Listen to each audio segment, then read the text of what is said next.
So why does existing reporting miss these toxic combinations? Because we have the data. That's true. But often metrics and measurements report on individual control performance or health.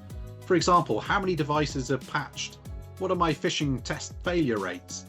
And these are useful but one-dimensional.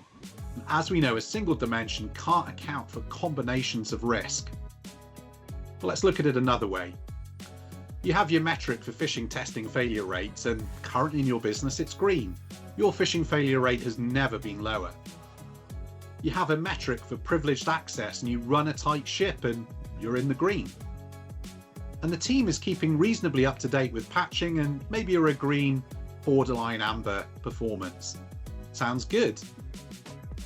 But let's look at a toxic combination example.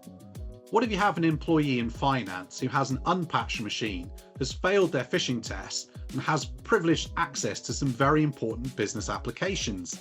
We can see there that's a compounding set of risks, and looking at metrics individually, that's going to pose a challenge to try and find that enhanced risk. Security and assurance teams are busy.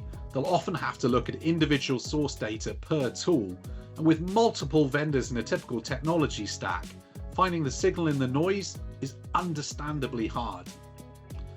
In that environment, the team may fail to spot a problem in their single metrics, let alone having to worry about toxic combinations across multiple different domains. Analyzing data from multiple tools across your security domains, interpreting attack paths, and factoring how assets interact, and layer on your business logic, that's a slow, labor-intensive, and very manual process. And what's the outcome?